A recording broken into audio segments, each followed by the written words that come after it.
Bonjour et bienvenue sur Algomius. Nous allons aujourd'hui voir le thème de la logique. Le thème de la logique, c'est effectivement un des chapitres du BTS SEO et nous allons détailler aujourd'hui toutes les notions qui sont comprises dans ce chapitre. Le but est d'avoir quelque chose d'assez concret, d'assez synthétique pour permettre des révisions sur ce chapitre-là. Nous allons donc dans une première partie revoir toutes les notions essentielles du chapitre de logique. Nous allons les détailler, réexpliquer où elles le sont. Alors on ne va pas aller dans les détails puisque les vidéos sur ce chapitre existent déjà. Et puis dans un second temps, nous allons résoudre un exercice type de ce que l'on pourrait avoir, par exemple, dans un final de logique dans la partie mathématique du BTS SEO. Bien entendu, si vous êtes sur d'autres filières qui utilisent aussi le chapitre de la logique, n'hésitez pas à rester sur cette vidéo qui peut, encore une fois, vous servir d'aide, de révision ou de pense-bête par rapport à ce chapitre. Le document que je fournis est dans la description, vous pouvez le retrouver très facilement, et je vous propose de commencer immédiatement avec un tour d'horizon de tout ce qui est possible de faire sur la logique et de revoir les notions de base. Alors, la logique, on va essayer de revenir sur les éléments à revenir. Donc c'est le document dont je vous disais, ce document, vous allez pouvoir le retrouver en description de la vidéo.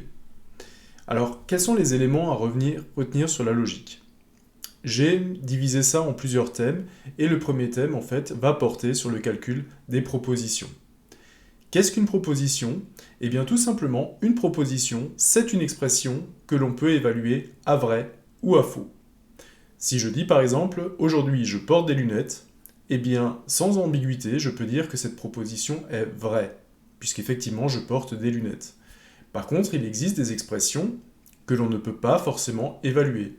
Si je dis « demain il fera beau », eh bien, c'est quelque chose qui est encore incertain. Je ne peux pas l'évaluer à coup sûr, à vrai ou à faux.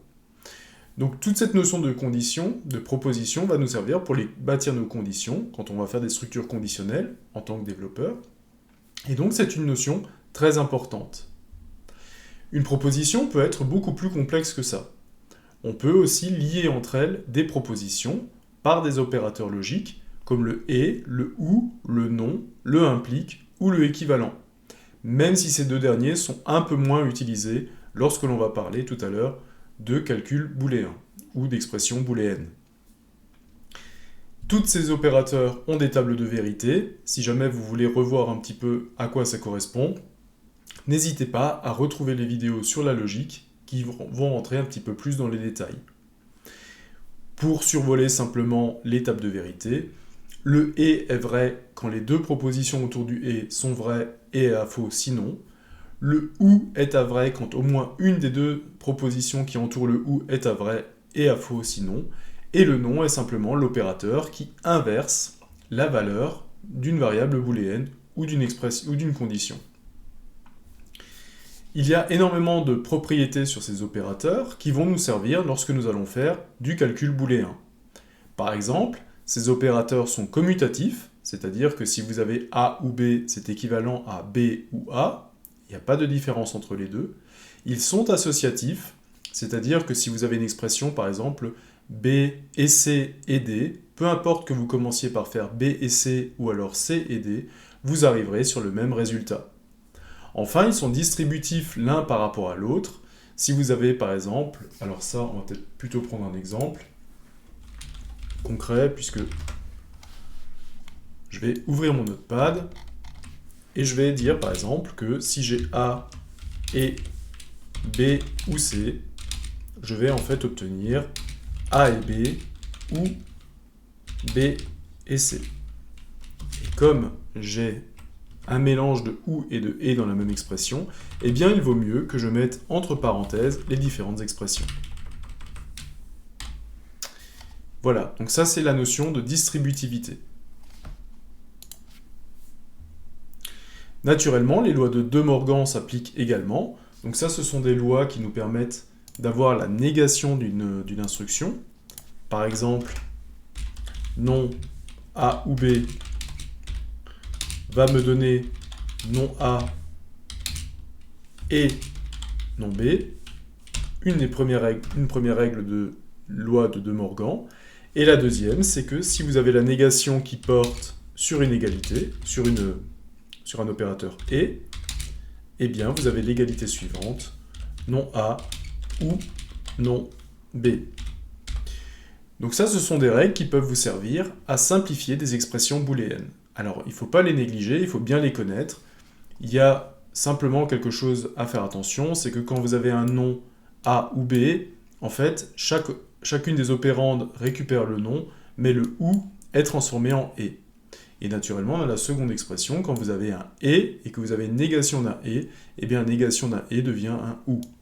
Voilà ce qui est à prendre en compte dans les lois de De Morgan.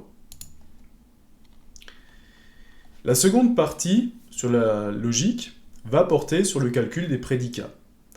Un prédicat permet d'évaluer une expression grâce à un quantificateur. Cette expression de base n'est pas évaluable. Si par exemple je dis x est inférieur à 3, eh bien la réponse c'est « ça dépend ». Il y a effectivement des valeurs de x pour lesquelles x est inférieur à 3, 0 par exemple, 0 est bien inférieur à 3, mais je peux trouver des valeurs de x qui sont supérieures à 3. 5 par exemple ne vérifie pas l'inégalité, 5 est inférieur à 3. Et donc, il y a des quantificateurs qui nous permettent de construire ce que l'on appelle un prédicat, et ce prédicat peut de nouveau être évalué à vrai ou à faux.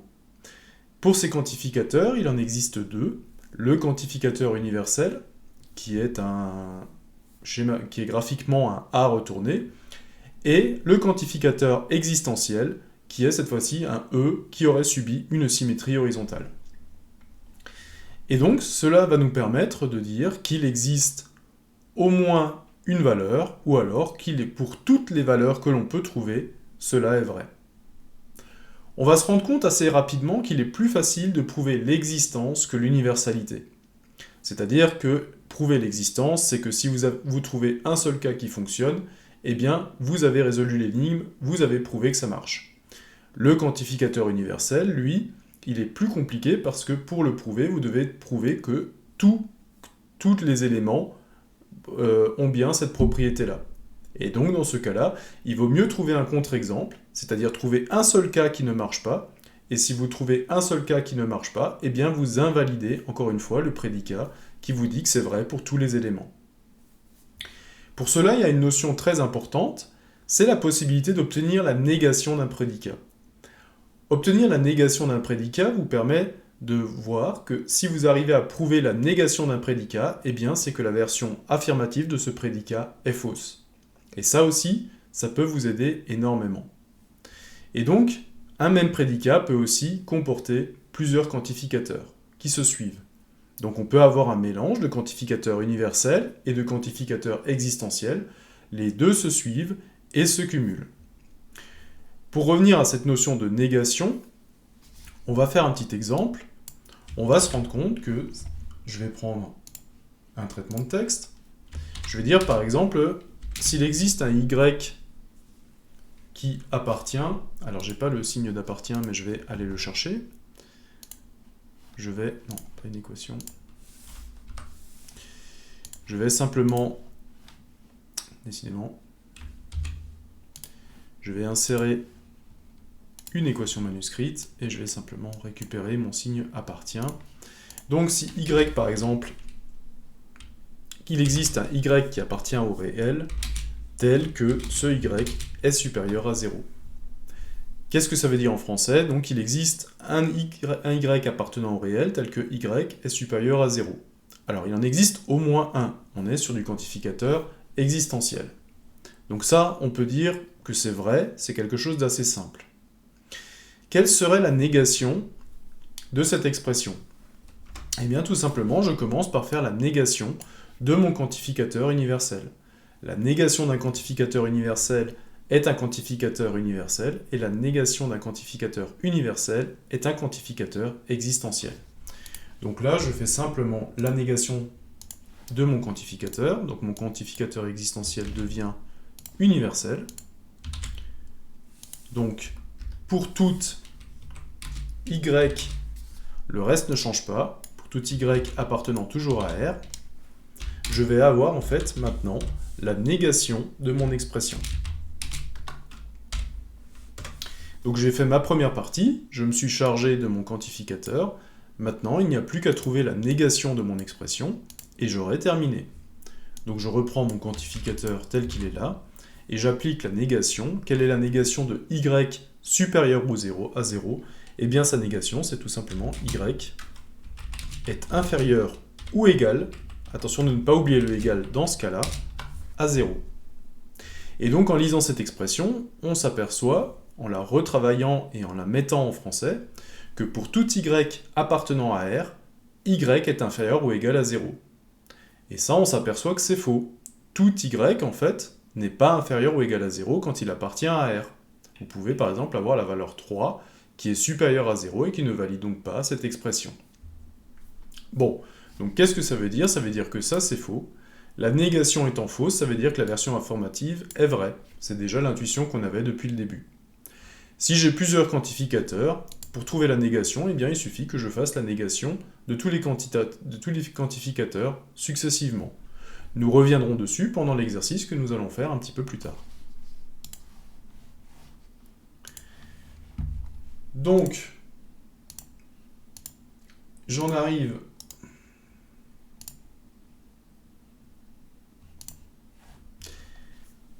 maintenant au calcul booléen. L'expression booléenne, elle peut être composée de plusieurs symboles. Et en fait, elle est en nombre limité de symboles, donc ça va être assez facile de savoir ce que l'on peut mettre dans une expression booléenne et ce qu'on ne peut pas mettre. Dans une expression booléenne, on peut d'abord mettre des variables booléennes, donc souvent on les appelle par des lettres A, B, C, qui peuvent prendre les valeurs 0 ou 1. Mais pour l'instant, quand on utilise des variables, c'est qu'on ne sait pas quelle est la valeur de ces variables. On peut utiliser les opérateurs, ou, et, non. Il y a des fois des exercices qui vous demandent d'utiliser des opérateurs spécifiques, comme par exemple le ou exclusif, ce genre de choses. Mais de toute façon, si jamais on vous ramène un nouvel opérateur dans votre exercice, on vous spécifiera comment il fonctionne et comment s'organiser pour l'utiliser. On peut aussi utiliser les valeurs 0 et 1. Les valeurs 0 et 1 dans le calcul booléen sont simplement des constantes que l'on peut utiliser, et elles ont quelques propriétés, comme par exemple, eh bien, si vous avez une variable booléenne a et que vous lui ajoutez 0, vous allez retomber sur a. Ça, c'est quelque chose qui est vrai aussi en arithmétique courante. Si vous avez a et que vous ajoutez 1, par contre, vous allez avoir 1. Alors, comment est-ce qu'on peut comprendre ça ? Si jamais vous voulez un moyen mnémotechnique pour vous en souvenir, pensez que 0, en fait, c'est rien, et que 1, c'est tout. Et ça veut dire que si j'ajoute rien à A, eh bien j'ai toujours encore A, mais si je rajoute tout à A, eh bien je vais avoir tout simplement. Donc là j'ai un plus, alors le plus c'est vrai que je ne l'ai pas dit, c'est une autre façon d'écrire l'opérateur OU, et si je voulais avoir l'opérateur ET, eh bien je vais avoir les mêmes constatations. A et 0, qu'est-ce que ça va faire ? Eh bien tout simplement, quel est le point commun entre A et rien ? Eh bien, c'est rien. Et quelle est la propriété partagée entre A et tout ? Eh bien, encore une fois, ça va être A. Si je prends tout ce qui est commun à A et tout, en fait, je vais tomber sur A. C'est quelque chose qui sera revu dans la théorie des ensembles, qui est également un chapitre du BTS SEO. Donc voilà pour ces opérateurs et voilà pour ces constantes que l'on peut utiliser en algèbre de Boole. Bien sûr, il y a aussi les signes de priorité opératoire, comme les parenthèses, et nous avons déjà vu que si jamais vous utilisez à la fois des OU et des ET, eh bien vous êtes obligé de mettre du parenthésage pour savoir quelles sont les opérations qui ont une priorité. Enfin, il faut savoir être bilingue franco-booléen, c'est-à-dire qu'il faut savoir passer d'une phrase en français à une expression booléenne et de pouvoir de nouveau réinterpréter cette expression booléenne de nouveau en français. Donc il va falloir faire le chemin dans les deux sens. Enfin, le chapitre de la logique se termine sur les tableaux de Carnot. Et les tableaux de Carnot, c'est une autre façon de représenter des expressions booléennes. Donc, elles vont exactement représenter les mêmes notions que ce que l'on a déjà vu en algèbre de Boole. Elles vont nous permettre de voir visuellement si deux expressions sont équivalentes, par exemple, ou les points communs entre deux expressions booléennes, ou les exclusions.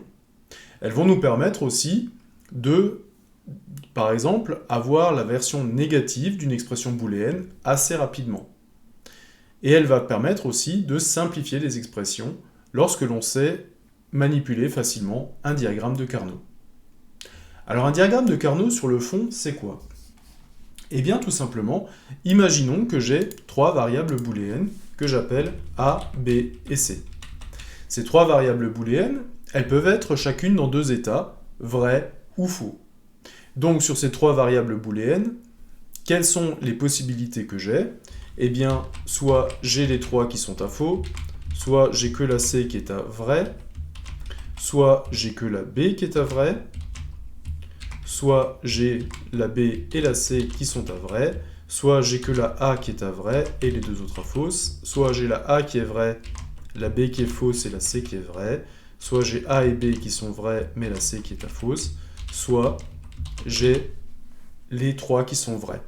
Et donc ça, ce sont les seules combinaisons possibles de vrai et faux quand j'ai trois variables booléennes. Eh bien, un tableau de Carnot, c'est simplement cette représentation que je viens d'effectuer, mais sous forme de tableau à entrée bidimensionnelle, c'est-à-dire en deux dimensions. L'idée, en fait, c'est de représenter les 8 cas que je viens de mettre ici en lumière, sous une forme un petit peu différente, sous un tableau à deux dimensions qui va nous permettre de regrouper des éléments. Alors, comment je vais faire? Eh bien, je vais simplement dire, je vais prendre A et B, et je vais les mettre en intitulé de colonne. Et le C, je vais le mettre en intitulé de ligne. Donc, C, je peux l'avoir dans quel état? Eh bien, je peux l'avoir dans son état faux, dans son état négatif, et je peux l'avoir dans son état affirmatif, vrai. Donc, je peux avoir, par exemple, C, et j'ai non C.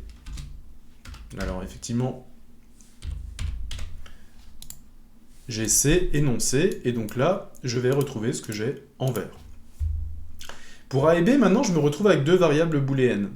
Alors, les deux variables booléennes, dans quel état elles peuvent être? Eh bien, elles peuvent être soit les deux à vrai, soit je peux avoir A vrai, B à faux, soit je peux avoir B vrai, A faux, soit je peux avoir les deux qui sont à faux. Eh bien, tout simplement, je vais utiliser tous ces cas de figure en en-tête de colonne.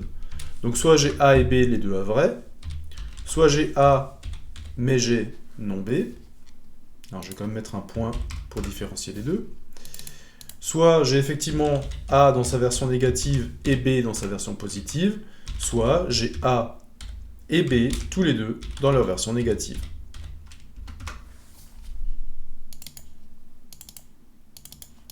Et donc, je mets ici en fait simplement en en-tête de colonne toutes les possibilités que je peux avoir sur A et B. Les deux positifs, seulement A positif, seulement B positif, et les deux négatifs. Et en fait, je me retrouve dans un tableau à deux dimensions avec de nouveau 8 cellules, et ces 8 cellules, elles correspondent aux 8 cas que j'ai eus tout à l'heure. Par exemple, si je prends cette case ici, que je mets en bleu, eh bien cette case en bleu, c'est simplement la case qui est l'intersection de non A, B avec non C. Et donc, non A, B et non C, c'est simplement cette ligne-là, où j'ai A qui est à faux, B qui est à vrai, C qui est à faux. Et donc, très facilement, je vais pouvoir voir dans mon diagramme de Carnot, je vais pouvoir y stocker des expressions booléennes. Et ça, encore une fois, on va le voir au travers de l'exercice que je me propose de faire avec vous. Un exercice type.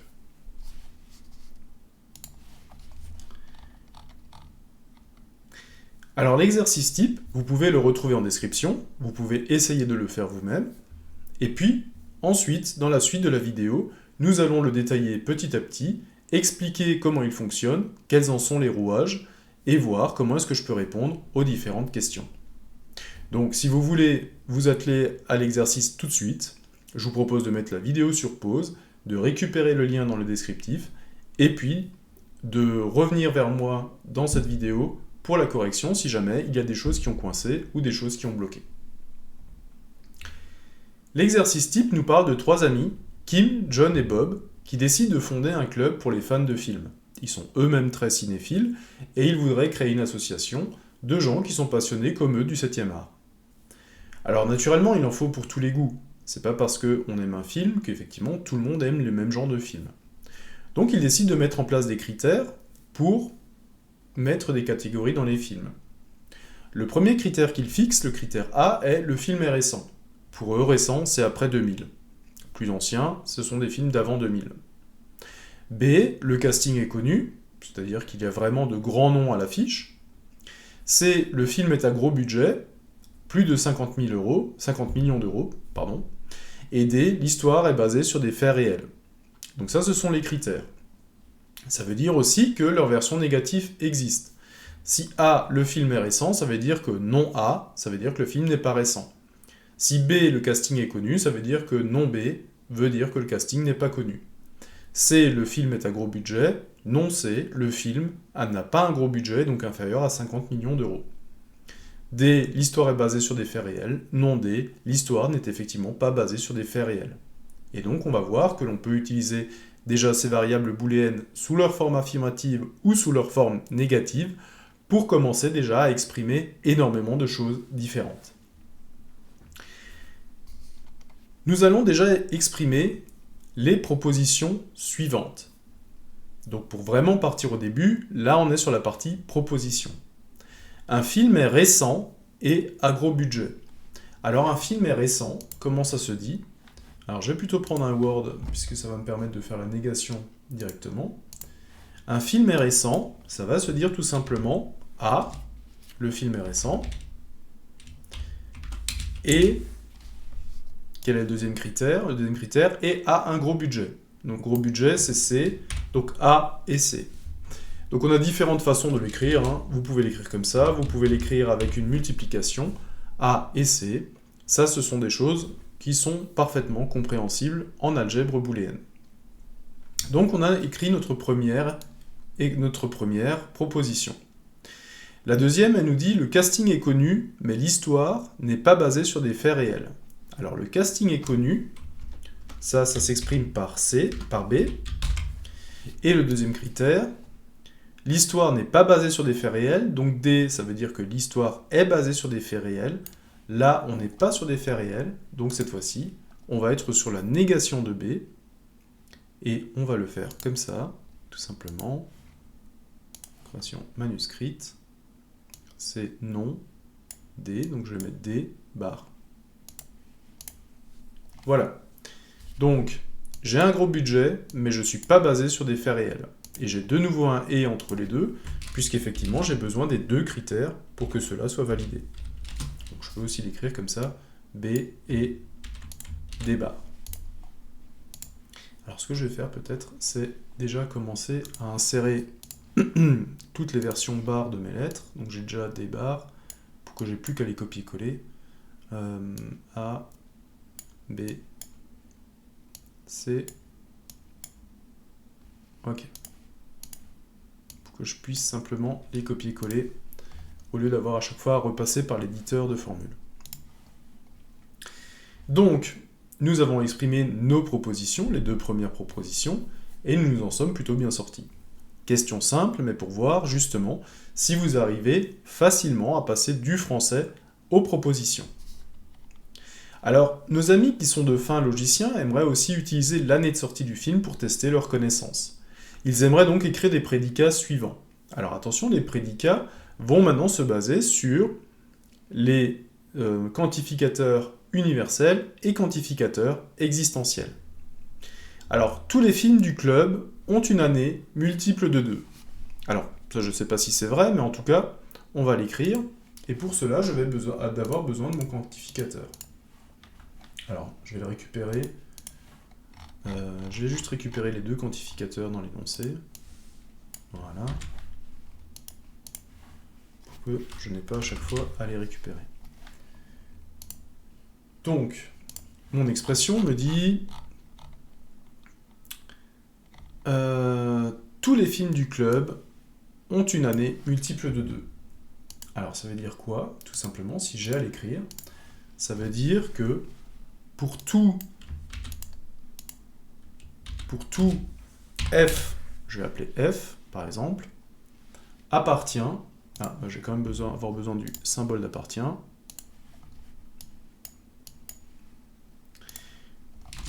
pour tout f appartient au film, je vais l'écrire comme ça, eh bien, qu'est-ce qu'on a? Je vais revenir sur ma condition. Pour tous les films du club, ont une année multiple de 2. Eh bien, je vais simplement dire que année de f, multiple de 2, comment ça se dit? Eh bien, ça se dit modulo 2 est égal à 0. Donc là, j'ai exprimé que pour tout f appartenant à l'ensemble des films, eh bien, l'année du film, pour 102, modulo 2, est égal à 0. Le reste de la division entière par 2 est égal à 0. Et donc, ça veut dire que l'année du film est paire. Alors ça, je ne pense pas que ce soit le cas, mais c'est une expression que l'on peut quand même mettre en place.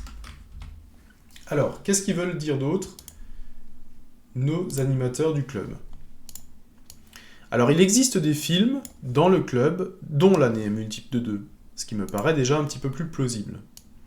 Donc cette fois-ci, je suis sur un quantificateur existentiel.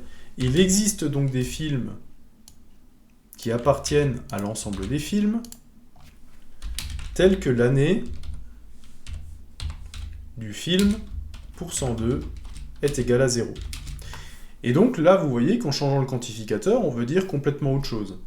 Là, ça veut dire que tous les films ont une année qui est multiple de 2. Là, ça veut dire qu'il existe des films qui ont une année qui est multiple de 2. On n'est pas du tout sur la même expression. Alors, qu'est-ce qu'on nous demande après? Donner la négation des prédicats précédents. Alors, j'ai deux prédicats, tout simplement. Et on va voir que... Alors, je vais déjà m'occuper du premier. Si je veux la négation de tout ça,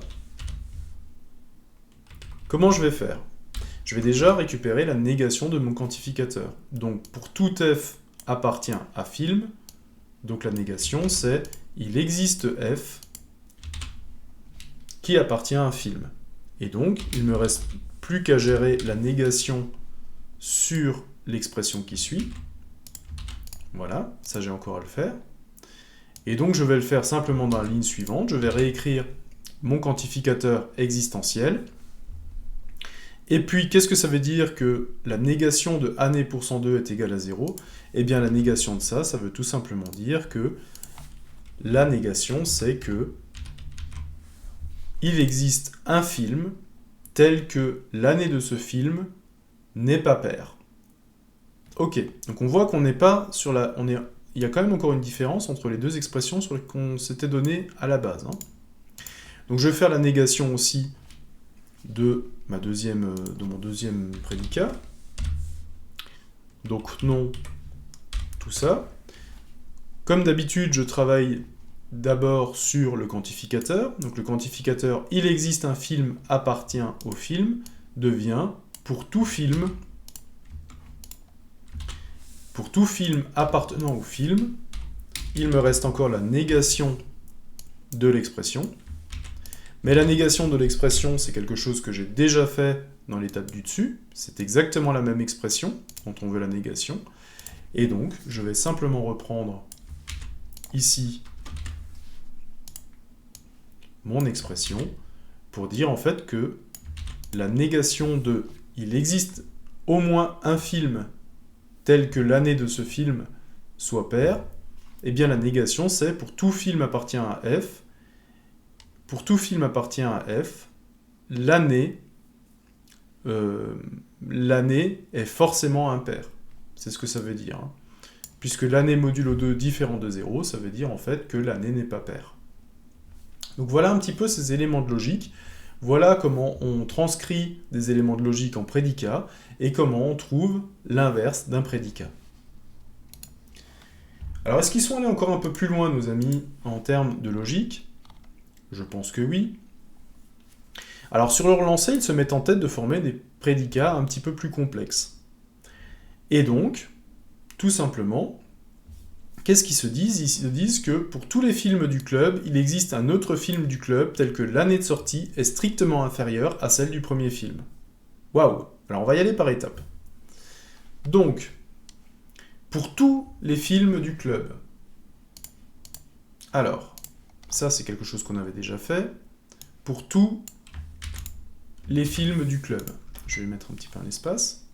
Ok. Constructeur, donc, quantificateur universel pour tous les films du club. Il existe un autre film du club, donc pour tous les films du club, il existe, alors je vais l'appeler F1, il existe, cette fois-ci c'est un quantificateur existentiel, il existe un autre film, donc je vais l'appeler F2, je vais leur donner des noms différents. Un autre film, tel que l'année de sortie est strictement inférieure à celle du premier film. Ça veut dire que l'année de F2 est strictement inférieure à l'année de F1. Et là, on vient de décrire cette phrase. Donc, pour tout film de mon club, il existe un autre film. Alors, il y a quelque chose que j'ai pas mis, mais si c'est un autre film, ça veut dire que F1 est aussi différent de F2.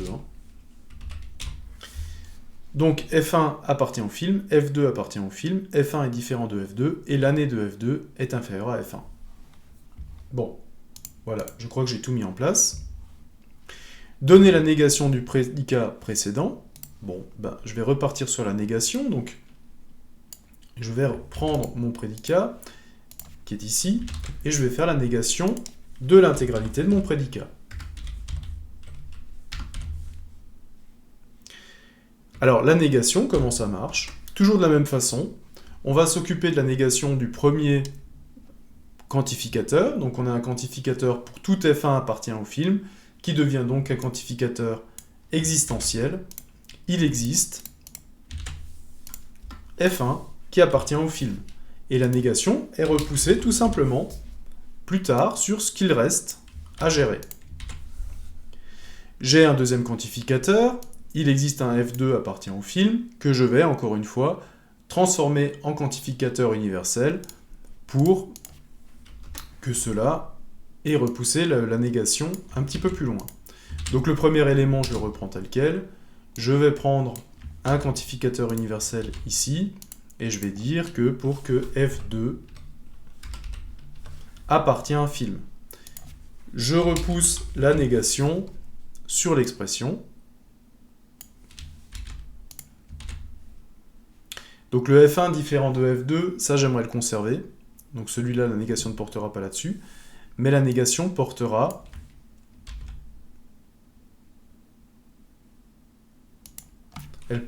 sur l'année. Du coup, comment je vais faire avec l'année? Eh bien, je vais simplement prendre la négation de cette expression. J'aurais pas dû mettre que le F1 et F2 ce soit là-dedans, puisque ça, c'est quelque chose que j'aimerais conserver tout au long de l'énoncé. Donc je n'aurai pas maintenant en trouver la négation. Donc que année F1 est supérieure ou année F1. J'en suis arrivé à quelle conclusion? Il existe donc un film F1 qui, pour tout F2 appartient au film. On a F1 qui n'est pas égal à F2, et l'année de F2 est supérieure à l'année de F1. Ce qui veut dire quoi? En fait, c'est qu'il existe un film dont l'année est inférieure à tous les autres films que je peux trouver. Il existe un film F1 dont l'année est inférieure à tous les autres films que je peux trouver dans mon club. Ok. Alors, qu'est-ce qu'on en pense de tout ça? En fait, le simple problème qui est là-dedans, c'est que on ne peut pas trouver tous les films, on ne peut pas en fait trouver un film qui est inférieur à tous les autres films du club. Pourquoi? Tout simplement parce que ce film, il serait aussi dans le club. Et comme la relation d'infériorité, elle est stricte, eh bien tout simplement, je ne peux pas dire que le film serait inférieur à lui-même. Et comme il fait partie aussi de la liste des films, eh bien tout simplement, ce prédicat est faux. Je ne peux pas retrouver un film dont l'année soit inférieure à tous les autres films du club, puisqu'il est lui-même membre du club.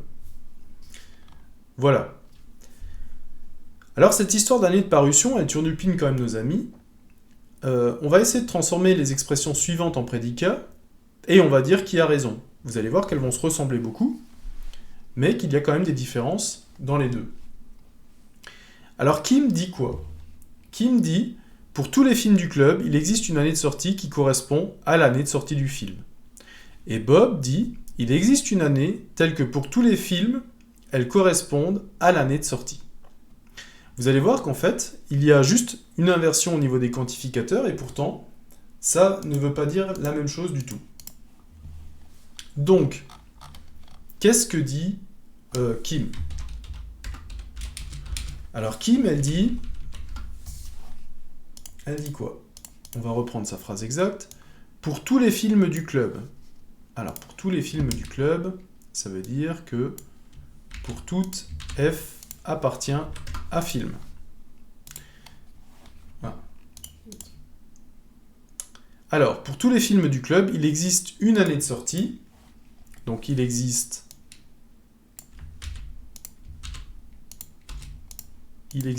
A. Alors, une année, c'est quoi? C'est tout simplement, ça pourrait être un entier. Hein, donc, il existe A appartient à N, appartient aux entiers.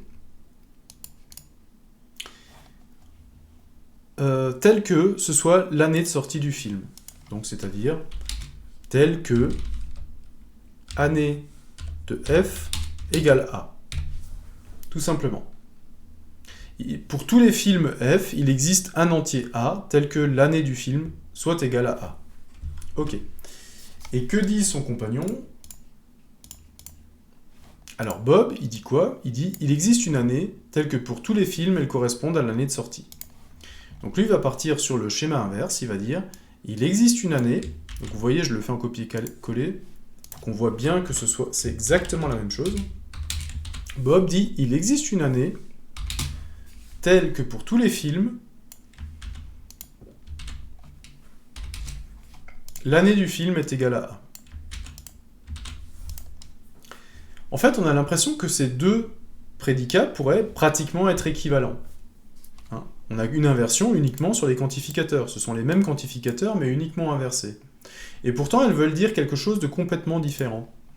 Kim veut dire que pour tout film, il existe une année. Alors que Bob dit qu'il existe une année telle que pour tous les films, l'année de sortie de tous les films correspond à cette année. Par exemple, vous prenez l'année 1939 et vous dites, est-ce que tous les films sont sortis en 1939? Évidemment que non. Le prédicat de Kim est correct, le prédicat de Bob est faux. Et en fait, vous voyez que on est sur la même expression, on est sur les mêmes quantificateurs, mais l'ordre des quantificateurs a changé. Donc si vous avez des quantificateurs existentiels et des quantificateurs universels, eh bien l'ordre dans lequel vous les utilisez devient important. Si vous utilisez que des quantificateurs d'une sorte, vous avez que des universels, vous avez que des existentiels, l'ordre importe peu, mais si vous mélangez les deux, eh bien l'ordre devient important puisque ça ne veut plus dire la même chose. Ok, donc on va pour l'instant laisser de côté les prédicats, et on va s'intéresser maintenant aux expressions booléennes, au calcul booléen et au diagramme de Carnot. Alors nos trois amis discutent de leur goût en matière de films. Et Kim donne une liste des films qu'elle aime bien. Quels sont les critères de films que Kim aime bien? Eh bien, elle aime bien les films récents avec des acteurs connus et à gros budget, ou alors les films non récents si le casting est connu, ou alors les films non récents, sans forcément avoir d'acteurs connus, sans gros budget et sans faits historiques. Voici les films aimés par Kim. Bob, lui, il aime les films récents avec des acteurs connus, non récents avec des acteurs connus et un gros budget, récents, sans forcément des acteurs connus, avec un gros budget et basés sur des faits historiques. John, lui, aime les films non récents mais avec des acteurs connus, récents avec des acteurs inconnus, ou non récents et sans acteurs connus, sans acteurs connus, mais avec un gros budget. Oui, là j'ai une faute de frappe. Ok, donc on va exprimer sous forme d'expression booléenne le goût de nos trois amis. Alors je rappelle que A, ce sont les films récents, non A, donc les films anciens. B, ce sont les acteurs connus, non B, ce sont les acteurs moins connus. C, c'est un film à gros budget, non C, il n'y a pas eu de gros budget. D, ce sont des faits historiques.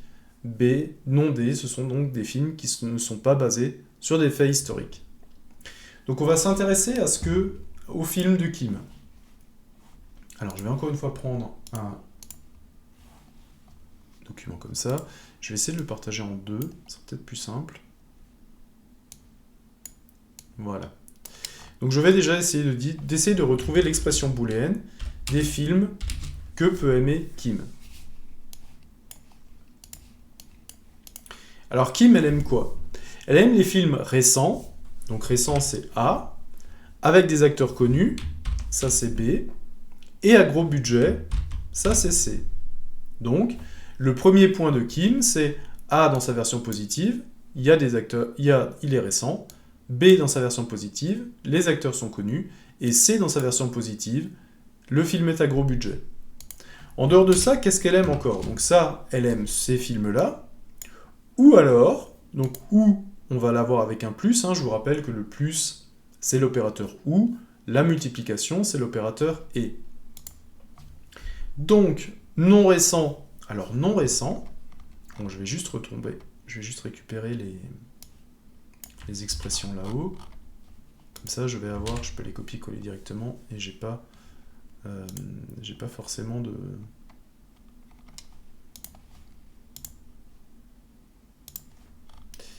Alors, non récent. Non récent, ça veut dire que j'ai donc non A. Si le casting est connu, donc j'ai non A et B. Non A et B, ça veut dire qu'il n'est pas récent, mais que le casting est connu, puisque B est dans sa version positive. Ensuite, qu'est-ce qu'il aime encore?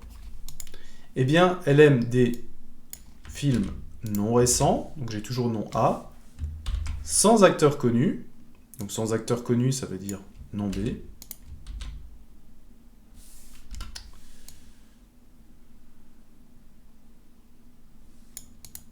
Pourquoi il ne me prend pas le... Alors, ça veut dire non B. Sans gros budget, non C.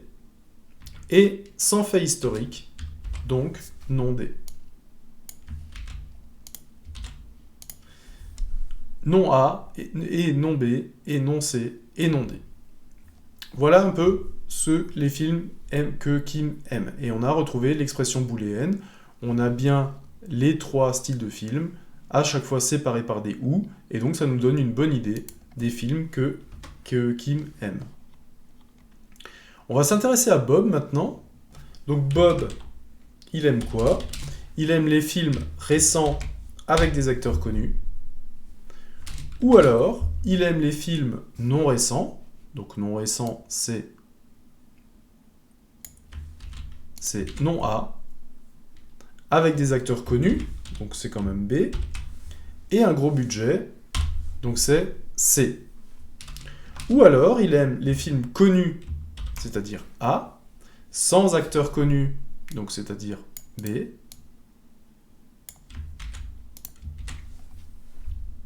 avec un gros budget, donc on est sur C, et basé sur des faits historiques, on arrive donc à D. Et donc, encore une fois, en jouant avec les parties affirmatives et les parties négatives de chaque variable booléenne, on arrive à retrouver des expressions pour exprimer les films qui sont aimés par Bob. Ok, donc le dernier de nos trois protagonistes, c'est John. Et John, il a aussi des goûts en matière de films. Donc, lui, il aime les films soit non récents, alors non récents, c'est la partie négative de A, non récents, mais avec des acteurs connus quand même, donc on va rajouter B, ou alors il aime les films récents avec des acteurs inconnus, donc là, des acteurs inconnus, ça va se traduire par non B. Alors, c'est quelqu'un d'assez... il sait un peu ce qu'il veut quand même, John. C'est-à-dire que soit les acteurs... Soit le film n'est pas récent mais avec des acteurs connus, soit le film n'a pas d'acteurs connus mais est récent, mais il ne veut en tout cas pas de film récent avec des acteurs connus. Bon, c'est un choix. Et qu'est-ce qu'on va ajouter à ça? Eh bien, il aime aussi les films non récents, sans acteurs connus. Donc non récent, sans acteurs connus, ça va être A, B. Mais avec un gros budget quand même, et donc on va tomber sur C. Et donc on a représenté, par des expressions booléennes, par trois expressions booléennes, les choix, enfin ce qu'aiment les trois personnages qui ont créé le club de films. On sait ce qu'aime Kim, on sait ce qu'aime Bob, et on sait ce qu'aime John. Donc, notre première question, elle a trouvé sa réponse, on a exprimé les goûts de nos trois amis grâce à des expressions booléennes. On va maintenant les représenter avec un diagramme de Carnot. Alors, le diagramme de Carnot, je vous ai dit, simplement, c'est un diagramme qui va essayer de recenser tous les cas de figure possibles avec les différentes variables booléennes. Cette fois-ci, j'ai 4 variables booléennes, A, B, C et D. Donc je vais en utiliser 2 en en-tête de colonne, 2 en en-tête de ligne, et ça va me permettre d'avoir tous les cas de figure. Alors cette fois-ci, je vais reprendre mon Excel. Je vais reprendre d'ailleurs le diagramme que j'avais fait ici, il est pas mal. Sauf que j'avais pas le D, j'avais que le C pour l'instant. Et donc ce que je vais faire tout simplement, je vais faire exactement ce que j'avais fait pour A et B, sauf que je vais mettre C et D en colonne.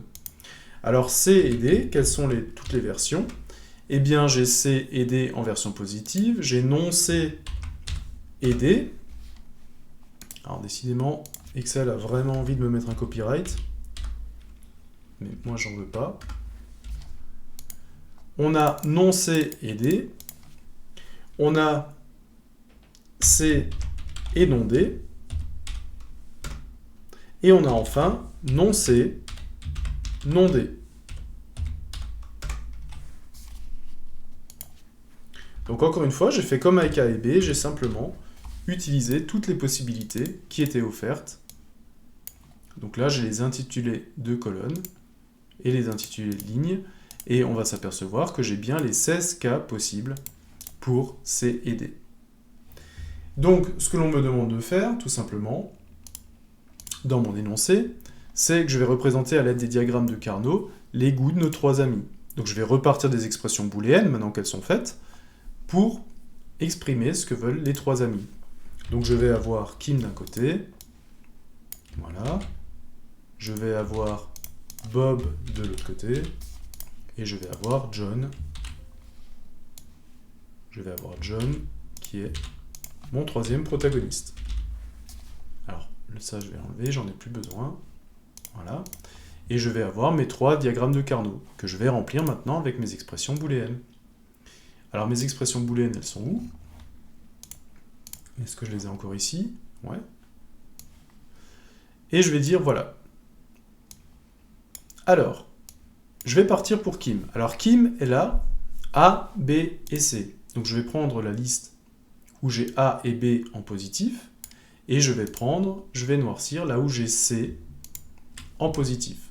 Donc c'est-à-dire que je vais noircir ici, alors je vais mettre en bleu, A, B, C, et en fait on voit que dans A, B, C, je n'ai pas la notion de D. En fait, donc ça voulait dire que c'est indépendamment de D, c'est-à-dire que je pourrais avoir A, B, C, D, et ou A, B, C, D barre. Hein.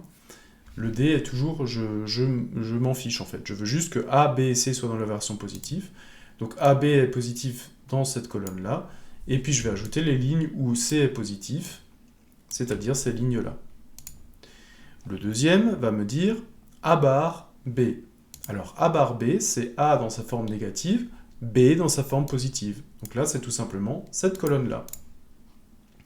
Et le dernier, c'est A bar B bar. Donc A bar B bar, ça va être dans la dernière colonne, qui va être en intersection avec C bar D bar, qui est la dernière ligne. Et donc en fait, la seule qui correspond, c'est simplement cette case-là. Ok, donc pour Kim, ça marche. J'ai tout qui se met en place. Bob, comment ça se passe pour lui? Bob, il a dans son premier terme, il a AB. Bon, bah AB, c'est la colonne ici, c'est la colonne où A et B sont dans la version positive. Ensuite, il a A bar, B, C. Alors, je vais déjà chercher A bar B. Alors, A bar B, c'est non A et B, tout simplement. Donc, je vais prendre cette colonne-là, mais je vais prendre cette colonne-là seulement lorsque C est dans sa version positive, c'est-à-dire à l'intersection de la première ligne et de la troisième. Et donc, ce qui me reste, c'est tout simplement ces deux en bleu. Ensuite, le dernier terme, c'est A, B bar. Donc, AB bar, c'est dans cette colonne-là. AB bar. CD, et donc c'est l'intersection entre AB bar et CD. Et AB bar, CD, en fait, ça va se retrouver ici. Bon, bah j'avance bien. J'ai déjà terminé la version de Bob. Il me reste la version de John. Donc lui, il a A bar B, donc encore une fois, je tiens seulement compte de A et B. Donc A bar B, c'est A dans sa version négative, B dans sa version positive, donc c'est toute la colonne qui est ici. A, B bar. Encore une fois, c'est une colonne qui ne tient compte que de A et B, A dans sa version positive, B dans sa version négative. Et donc, en fait, on va se retrouver avec cette colonne-là. Et enfin, il va avoir A bar, B bar. Donc A bar, B bar, ça va être dans la dernière colonne. En intersection, là où C est positif. Donc en fait, C est positif dans la première ligne et dans la troisième. Et donc ces deux-là vont être en bleu aussi. Et j'ai donc terminé la représentation sous forme de diagramme de Carnot des expressions booléennes que j'avais déjà mis en place pour les trois protagonistes, pour les trois créateurs du club de film. Bon, on avance bien, on est presque au bout. Donc, à l'aide des tableaux de Carnot, maintenant on arrive dans la partie où on aimerait faire parler ces diagrammes de Carnot. On les a mis en place, on aimerait les rendre parlants. Pouvez-vous dire quels sont les types de films que les trois amis aiment? Eh bien, en fait, c'est très simple. On va prendre un diagramme de Carnot, je vais le dupliquer, et je vais dire, en fait, tous les films que tout le monde aime. Alors, les films que tout le monde aime, là, j'ai déjà ceux de Kim. Puisque j'ai fait un copier-coller, j'ai déjà ceux de Kim. Alors, attendez, est-ce que tout le monde aime?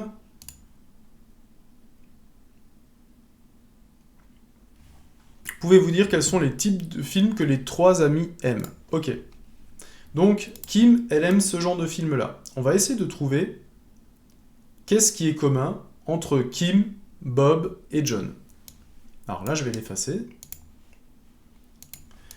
Alors, on voit déjà que Kim n'aime aucun film A non B. Donc en fait, A non B, il y a de grandes chances en fait que on s'en serve pas. Je vais le mettre en noir. Bob, lui, n'aime aucun film non A non B. Donc A non B, il y a de fortes chances en fait que ça ne marche pas. John, lui, n'aime aucun film AB. Ok, je vais mettre ça en noir. Donc je pense que si jamais il y a des films que les amis aiment bien, en fait, ils vont se retrouver simplement dans la colonne non A, B. C'est bien ça. Hein? Oui, non A, B. Et encore, ils vont pas tous coller. Kim, elle aime bien toute la colonne. John aime bien toute la colonne, mais par contre, Bob n'aime que la colonne 1 et la colonne 3 parce qu'il n'aime que les gros budgets. Donc, encore une fois, je vais supprimer ces deux-là. Bon. Ok. Eh bien, tout simplement, les films que les trois amis aiment bien, c'est simplement non A, B et C dans sa version positive. Ça veut dire que ce sont, si je devais l'exprimer en français, ce sont les films non récents, puisque non A, avec des acteurs connus, et, comme j'ai C dans sa version positive dans les deux cas, et avec un gros budget. Voilà quels sont les films qui correspondent aux trois. J'espère juste que je ne me suis pas trompé, mais je ne crois pas. Ça c'est 2 et 1, 2 et 1, 2 et 2. Ouais, je pense que c'est bon. Faire une petite vérification quand même. 1, 2, 1, 2 et 2.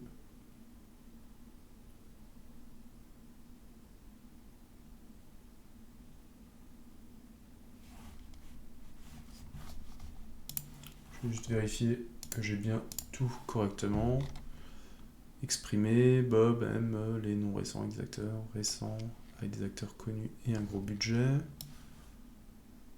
Ouais. Récent sans acteurs connus avec un gros budget et basé sur des faits historiques. Ok, ça marche. Donc je suis arrivé à trouver quels sont les films qui plaisent aux trois. Ok. Bon. Alors j'ai d'autres questions encore, mais ça va être du même style. À l'aide des tableaux de Carnot, pouvez-vous dire quels sont les types de films que les trois amis n'aiment pas? C'est-à-dire quels sont les types de films que aucun des trois n'aimerait aller voir? Eh bien en fait,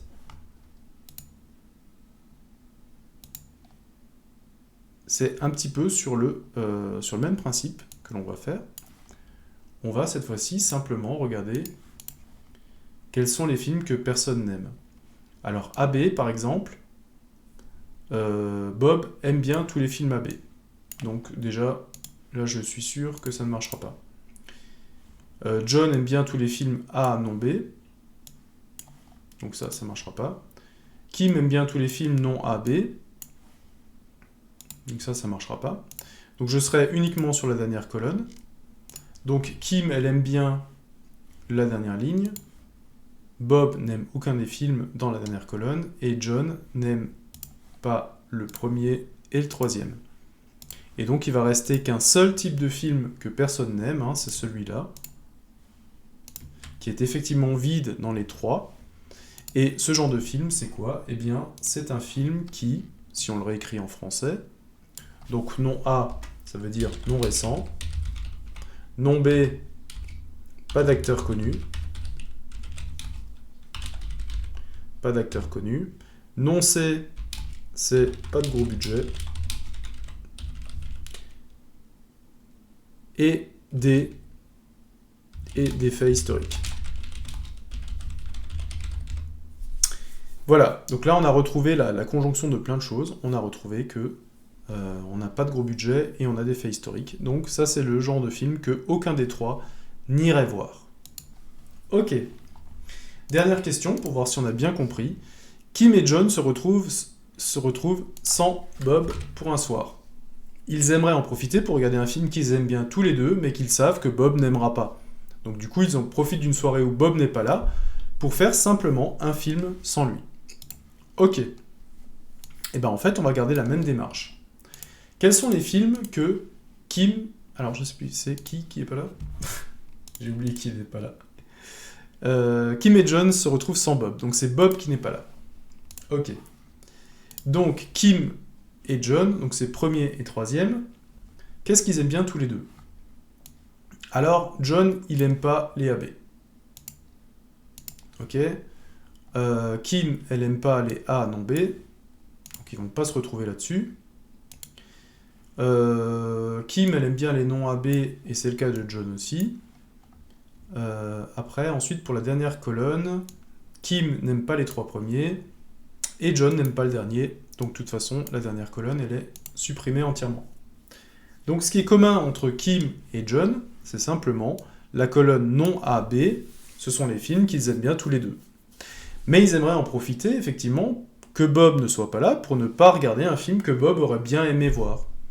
Et Bob, il aurait aimé voir quoi? Eh bien, Bob, il aime bien les non AB avec CD et les non AB avec C non D. Donc en fait, ils vont aussi enlever les films que Bob aurait aimé voir. Et donc, ils vont se retrouver simplement avec deux films que eux, ils aiment bien et que Bob n'aime pas. Et ça, comment est-ce que ça peut s'exprimer? Eh bien, c'est du non A, donc c'est du non récent, avec des acteurs connus. Et sur les lignes, en fait, on va s'apercevoir que les deux cases blanches sont celles, en fait, où C est dans sa version négative. J'ai non C ici, j'ai non C ici. Ça veut simplement dire que je suis pas sur un gros budget. Donc non récent, avec des acteurs connus, mais pas de gros budget. Voilà le genre de film que Kim et John auraient intérêt à voir, puisque ce sont des films qu'ils aiment bien tous les deux, et que ce sont des films que Bob n'aime pas voir, donc ce serait de bons films qu'ils pourraient voir ensemble tous les deux. Donc voilà, un bon chapitre sur la logique. J'espère que cette vidéo de résumé vous aura permis de reprendre toutes les notions de base en logique, les prédicats, les propositions, l'algèbre de Boole et les diagrammes des Carnot. Et j'espère aussi vous avoir illustré toutes ces notions dans un exercice qui était vraiment détaillé, où on a essayé de comprendre comment les différents rouages, comment trouver les solutions, mais aussi comment expliquer comment trouver ces solutions et comment elles sont reliées avec la description, puisqu'on passe très souvent en logique du français à l'algèbre de Boole, et puis ensuite on essaie de réinterpréter un résultat. On va aussi comprendre que ce qui est dans le diagramme des Carnot, ça représente exactement ce qui a été fait en algèbre de Boole, donc on a vraiment une correspondance 1 à 1 entre les deux. Donc si vous avez compris l'un, vous allez forcément comprendre l'autre, et donc il n'y a aucune difficulté là-dessus. Souvent dans les diagrammes de Carnot, on va vous demander des interprétations de résultats. On va vous demander de mettre une expression booléenne dans le diagramme de Carnot, et ce sera à vous, du coup, de savoir ensuite à quoi correspondent les cases que vous avez noircies et les cases que vous n'avez pas noircies. Si vous avez noirci des cases qui correspondent à une expression booléenne, les cases non noircies correspondent simplement à la négation de l'expression booléenne. Et donc on peut retrouver très facilement la partie affirmative et la partie négative, c'est visuel dans un diagramme de Carnot. Donc je vous souhaite de bonnes révisions sur le chapitre de la logique et plein de courage si vous avez à préparer des examens de fin d'année. À bientôt!